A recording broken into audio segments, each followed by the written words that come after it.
Today we're going to be doing one of our PAC-T tests. That is precision, accuracy, consistency, and terminal performance.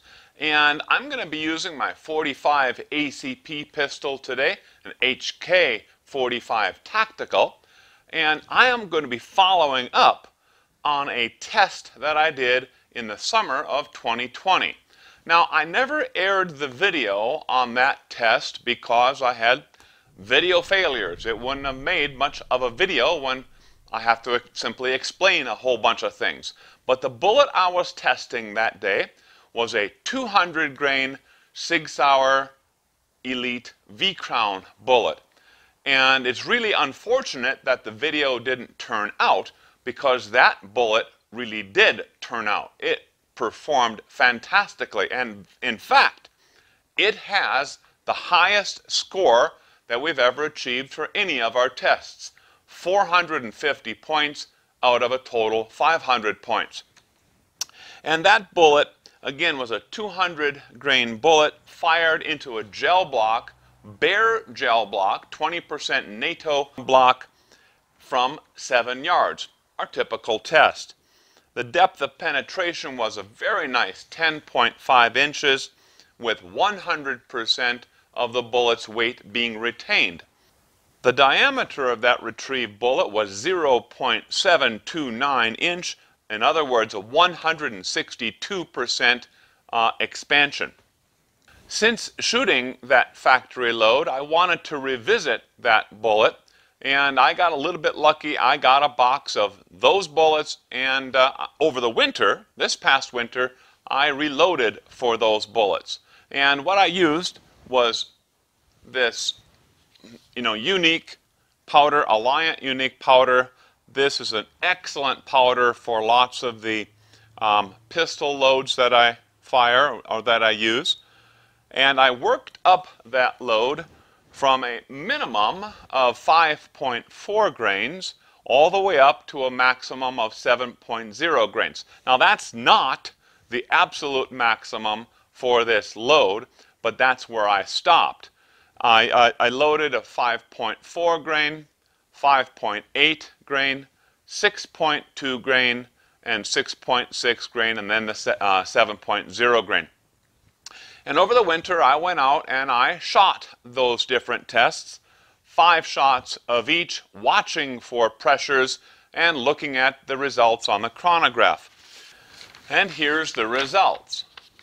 The 5.4 grain powder charge gave me an extreme spread of just under an inch, 0.949 of an inch, and I should note that this was fired also at 7 yards from the offhand or standing position, 784 feet per second. 5.8 grain charge, 1.265, opened up a fair amount, but it sped up, it got a little faster, 827 feet per second. Stepping up to the 6.2 grain powder charge, about the same extreme spread. Notice I have one marked that I know I pulled it low, 895 feet per second average muzzle velocity. 6.6 grain powder charge, 2.2, even worse, extreme spread, 900 feet per second, 904 actually. But then look at the 7.0 grain powder charge. Just a tiny little group. This thing shot so well, 0.463 of an inch, less than half an inch, again 7 yards, but over 1,000 feet per second on the muzzle. That was just excellent. And I'm not seeing pressure signs or pressure problems at all. What I'm going to do today is I'm going to head out to the range with a full box of these 200 grain Sig Sauer Elite V-Crown bullets loaded with 7.0 grains of unique, and we're going to run the full PAC-T test. And I'm going to use, this time, I'm not going to use bare ballistic gelatin, I'm going to use soft barrier to see how this bullet performs. It'll be our normal PAC-T test though. 5 shots off of the bench, fired at a bullseye target at 15 yards, and that will tell us about precision and accuracy. The chronograph, my lab radar, will tell me about the consistency of those loads. And then I'm going to put one round into the ballistic gelatin from 7 yards with the soft barrier. Well, that's the setup. Let's head out to the range.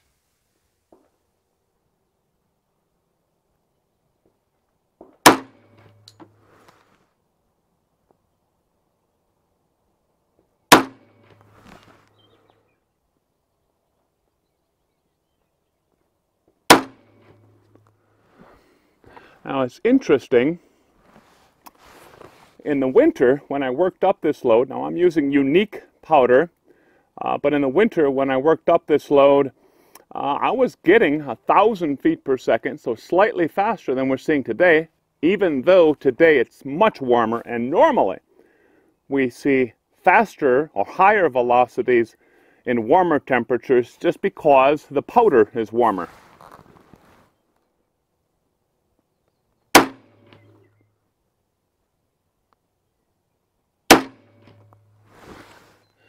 We're clear. 979.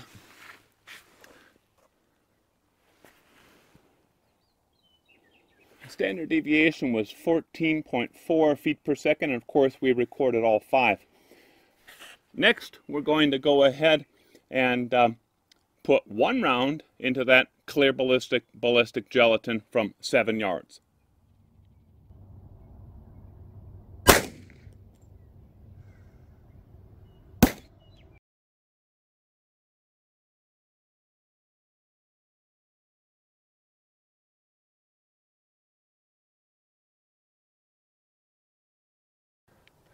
Well, look at that. There she is.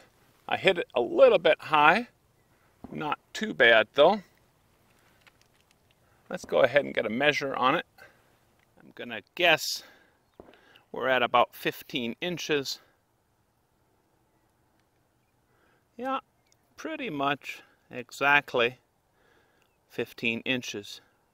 We'll get an exact measurement when I pull it out, and we're going to weigh it. I'll take a look at it. It does look like we had some pretty nice expansion on this as well. Let's wrap this up and take a look at all these results. You know, number one, this round did not perform as well as it did when I worked up the load and shot this in the winter.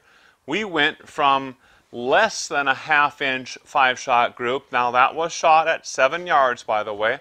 And we ended up now from 15 yards, but off the bench, with a 2.452, about 2.5-inch group. And kind of interestingly, following this, red part of the bullseye. It is what it is, I guess. Don't know if it really fell apart. If I just had a whole bunch of luck, maybe from 7 yards, maybe I shoot better offhand than I do off of that bench. Whatever. So the precision wasn't very good. Not absolutely terrible, but not as good as I had hoped for, I'll tell you that much. Accuracy, I scored 41 points, so I lost 9. 0 in the dead bullseye in the X. Consistency, 14.4 feet per second standard deviation, 970 feet per second. Now that one really took me by surprise. We were getting pretty darn easily 1,000 feet per second when I shot this over the winter, and we lost about 30 feet per second on average, down to 970. But you know what's really even more interesting to me is the terminal ballistic results. Shooting that into that 16-inch block of 20% NATO clear ballistic gelatin. By the way, that was an absolutely brand new block of that ballistic gelatin. It's kind of fun to shoot those. You can really see how that bullet's performing in those brand new blocks. The transient cavitation channel, temporary wound channel, kind of pathetic. It didn't do much, especially when it was hit by that 45 ACP bullet, traveling at almost, you know, was still pretty darn close to 1,000 feet per second. The bullet, of course, had to pass through 2 layers of that soft barrier, a cloth. Now that was a 10-ounce canvas, There was 2 layers of it, and then it passed into the ballistic gelatin. This is the bullet. Now the bullet did not do bad. This is the first time that I have shot a bullet into or through any sort of barrier, and the bullet did not clog. This bullet did not clog. This is a first. I haven't seen that. And what's interesting, when I extracted this from that ballistic gelatin, I can see that the bullet might have almost clogged because there is that canvas material stuck inside the hollow point of this bullet. Kind of interesting. And it's really wedged in there. That could explain why I did not get a tremendous amount of expansion like I did when I shot this bullet, about a year or so, a year and a half ago. That was a factory load with this same 200 grain Sig Sauer Sierra Elite V-Crown bullet. Well, let's take a look at those numbers on the terminal ballistics.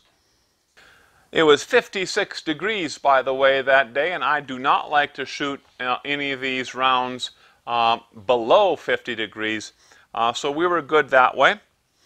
14.875 inch penetration. When I actually very carefully measured it in the gel block, that's 14 7/8 of an inch. This bullet weighed 199.8 grains. Essentially, that is 100% retention of that weight. 0.662 inch diameter. So that's 146% expansion. And 0.450 is its retained length. Now that's interesting too. This bullet diameter of a .45 caliber ACP bullet is 0.451. Right across there. The length is also 0.450. It almost became a ball, right? But it had some decent expansion. Now let's compare that to the round that I fired about a year ago, like I said. Actually, a couple of years ago. This was shot in 2020, and we had 10.5 inches of penetration. That's interesting. Quite a bit less penetration. I'll assume it was probably traveling slower. 100% weight retention once again, but a diameter of that retrieved bullet of 0.729, 162% expansion. This bullet originally scored 450 points, just a tremendous score. And this bullet, the reload that was shot through that soft barrier, scored quite a bit worse, 390 points. So what do we make of all this? What do we make of all this? Well, I mean, it didn't do terrible, but it didn't do as well as I had hoped that it would do. We definitely still see an effect of that soft barrier. The fact that that bullet actually has some of that material, those fibers, in its hollow point is interesting, good to note.